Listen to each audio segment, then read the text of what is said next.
Gloria a Dios. Bueno, damos la bienvenida a los hermanos. Estamos aquí reunidos para escuchar la santa y bendita palabra de Dios, pero lo más importante para adorar a Dios. El tema de hoy se titula El libre albedrío y la soberanía de Dios. Sabemos que Dios es soberano, Dios hace como Él quiere. Y por lo menos en Romanos 8:28 vemos que todas las cosas que suceden siempre serán para nuestro bien, aunque aparentemente en primera instancia parezcan como malas, pero siempre el Señor quiere lo mejor para nosotros. Dios es soberano, pero esa soberanía implica que nosotros tengamos un libre albedrío, y ese libre albedrío significa que nosotros tenemos responsabilidad ante Dios, porque sería fácil para una persona decir, a mí Dios no me eligió para ser salvo. Podría reclamarle a Dios cuando esté condenado, ¿verdad? Dios, tú no me elegiste para ser salvo, pero Dios nos ha dado libre albedrío a todos. Ahora, si Dios nos dio libre albedrío a todos, porque algunos se salvan y otros se condenan, bueno, y eso es lo que vamos a estudiar en el día de hoy. Para lo cual los invito a que abran sus Biblias en el libro de Juan, capítulo 3, verso 19. Tema de hoy, el libre albedrío y la responsabilidad humana. Precisamente del libre albedrío se deriva la responsabilidad humana. Amén. Juan 3, 19 al 21 dice, y esta es la condenación, que la luz vino al mundo y los hombres amaron más las tinieblas que la luz, porque sus obras eran malas. Porque todo aquel que hace lo malo aborrece la luz y no viene a la luz, para que sus obras no sean reprendidas. Mas el que practica la verdad viene a la luz, para que sea manifiesto que sus obras son hechas en Dios. Aleluya, gloria a Dios.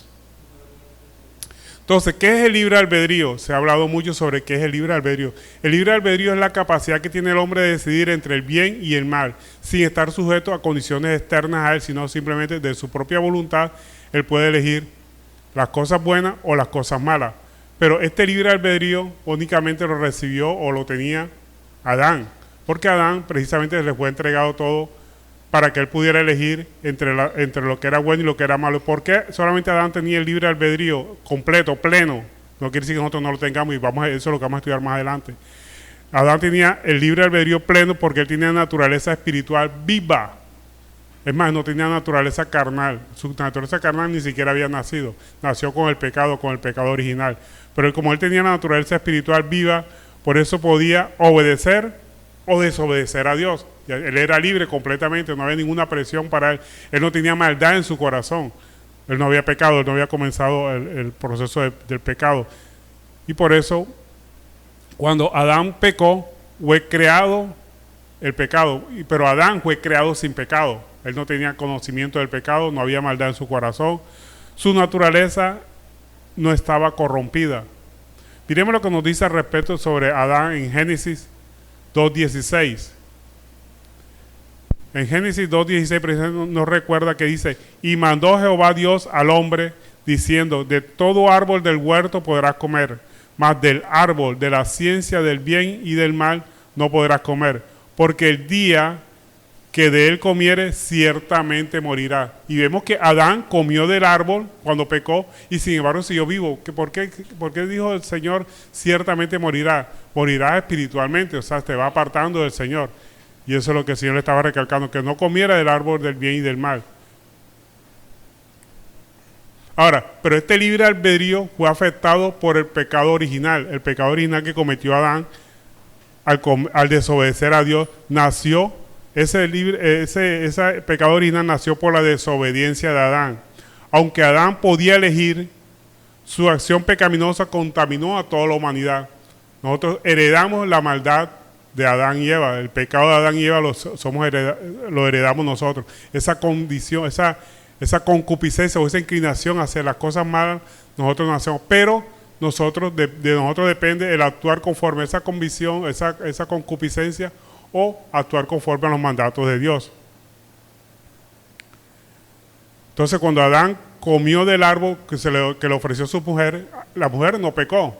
Ella simplemente cayó en el error, cayó en la mentira, porque la orden de no comer del árbol del bien y del mal era para Adán, no para Eva. Él era el jefe de ese hogar, él era el que tenía la función de decidir. Por eso se habla del pecado de Adán, no se habla del pecado de Eva. Eva cayó en error, obviamente, y indujo en error al esposo, a Adán. Pero quien cometió el pecado fue Adán. porque la orden era para él, no para Eva. Por eso se dice que el pecado es de Adán, el pecado original nació en Adán, por la desobediencia de Adán.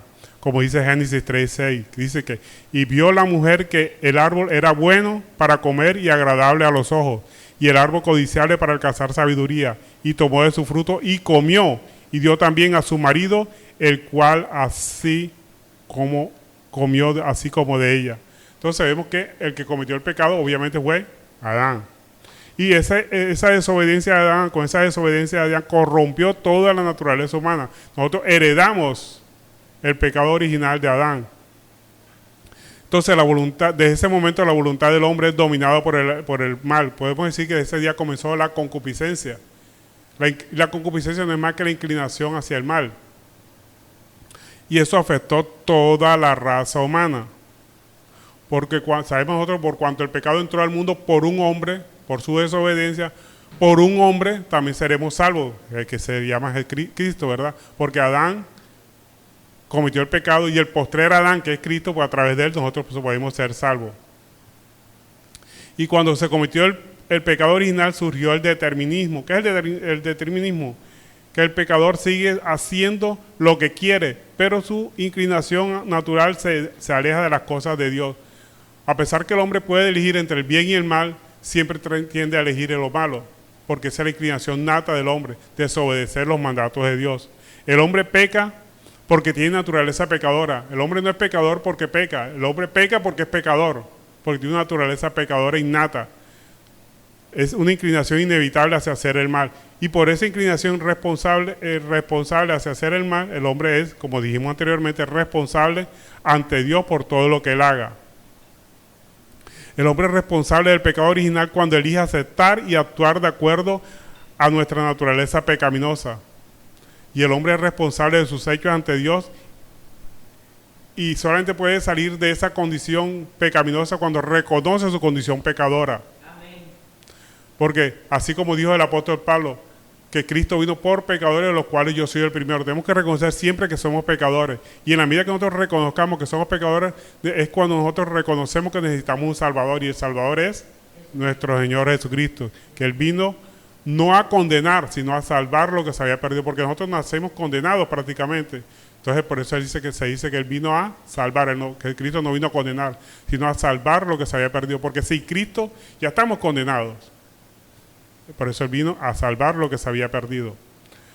Entonces el hombre nace a raíz del pecado original, nace afectado por la concupiscencia. En otras palabras, la concupiscencia está afectada tanto por el pecado original como por la concupiscencia nata del hombre. Ese deseo desordenado hacia los placeres carnales que nos alejan de Dios. ¿Qué es la concupiscencia? Ese deseo desordenado, ¿verdad? Para los placeres carnales, por lo menos el comer. El comer es bueno, pero comer en exceso es gula. Eso ya caemos en concupiscencia.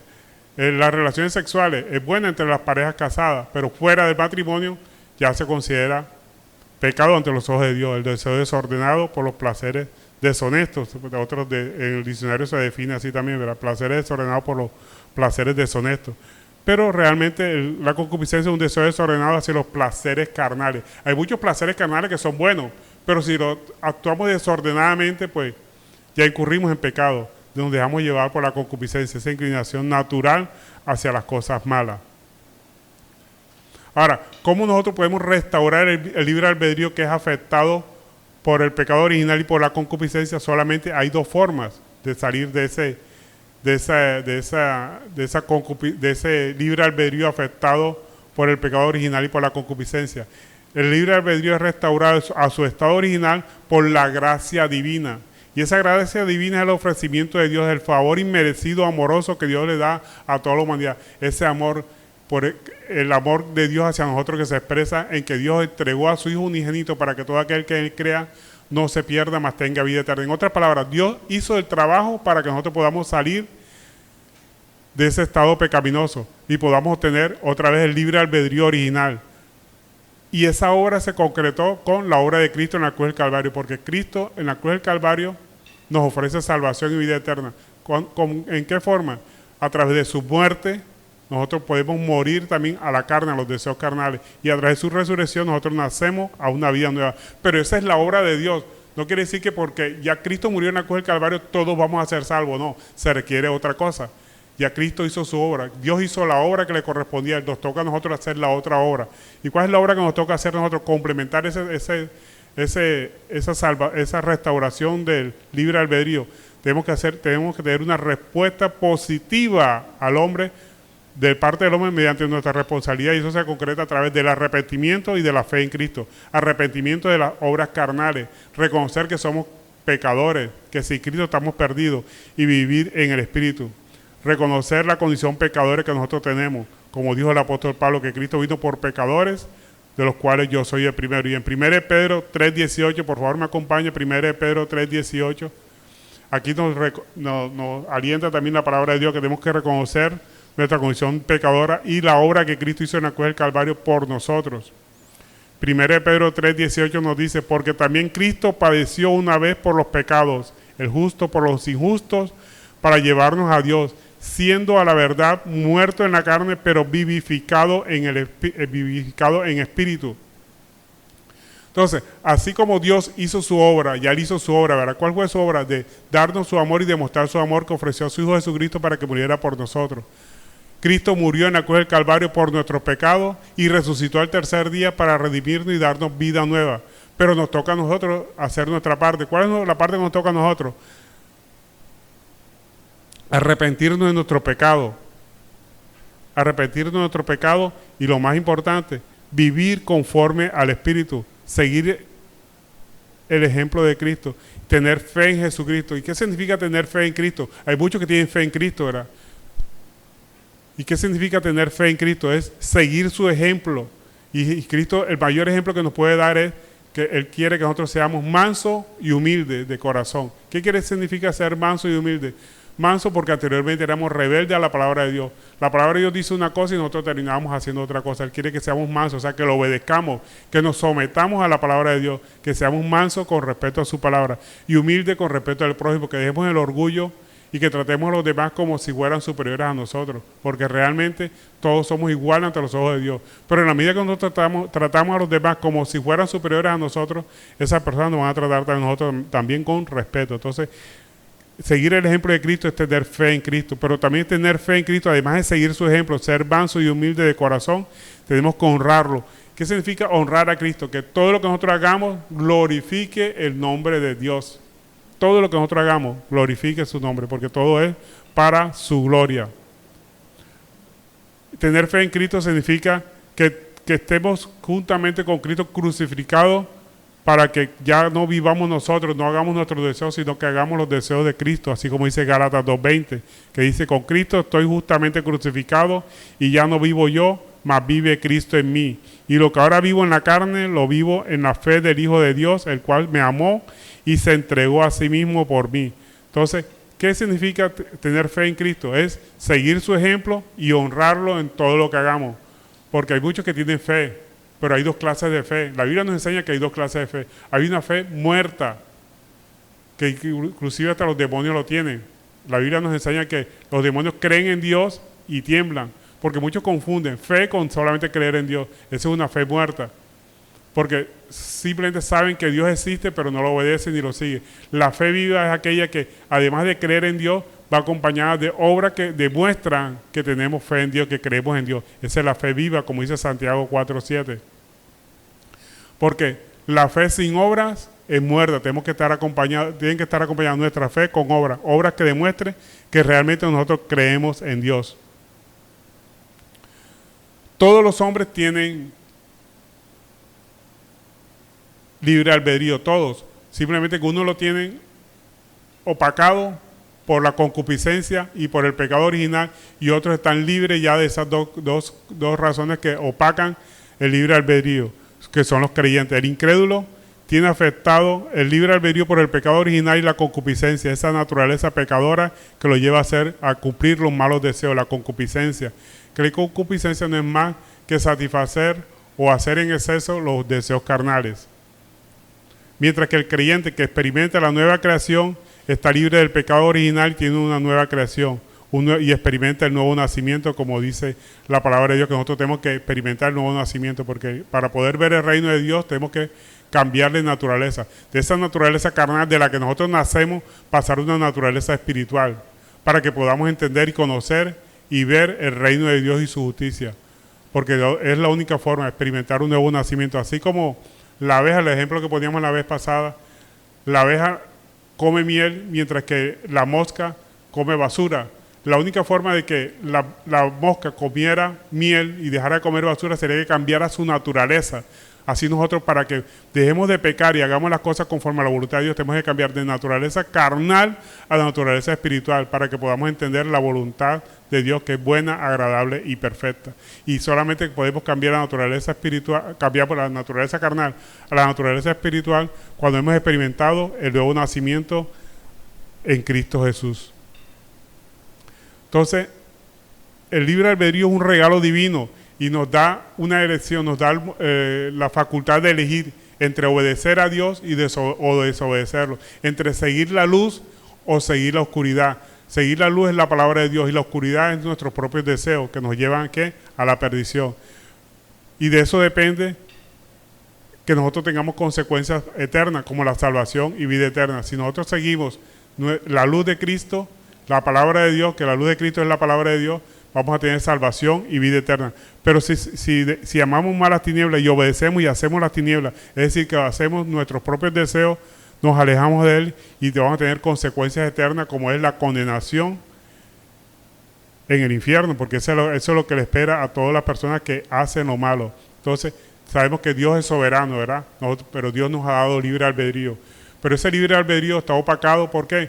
Por el pecado original y por la concupiscencia. Tenemos que volver al estado inicial a través de la obediencia a la palabra de Dios y experimentar el nuevo nacimiento en Cristo Jesús. Porque solamente a través de la obediencia en Cristo Jesús es que nosotros podemos experimentar ese nuevo nacimiento y volver al libre albedrío original como lo tenía Adán y Eva, que podían obedecer la palabra de Dios sin ninguna restricción, porque ellos no tenían concupiscencia ni tenían el pecado original antes del pecado, antes de que ellos cometieran pecado. Solamente a través del nuevo nacimiento, cuando cambiamos nuestra naturaleza carnal por una naturaleza espiritual, cuando hemos experimentado el nuevo nacimiento, es que podemos gozar el libre albedrío y ser responsables ante Dios, aunque nunca perdemos la responsabilidad, porque si nosotros no obedecemos la palabra de Dios y actuamos conforme a nuestra propia naturaleza carnal, es decir, a nuestra concupiscencia, vamos a experimentar la condenación. Pero si seguimos la palabra de Dios y vivimos en luz, experimentamos el nuevo nacimiento y vivimos una vida espiritual, vamos a tener vida en Cristo Jesús, Señor nuestro. Amén. Y esta es la enseñanza sobre el libre albedrío.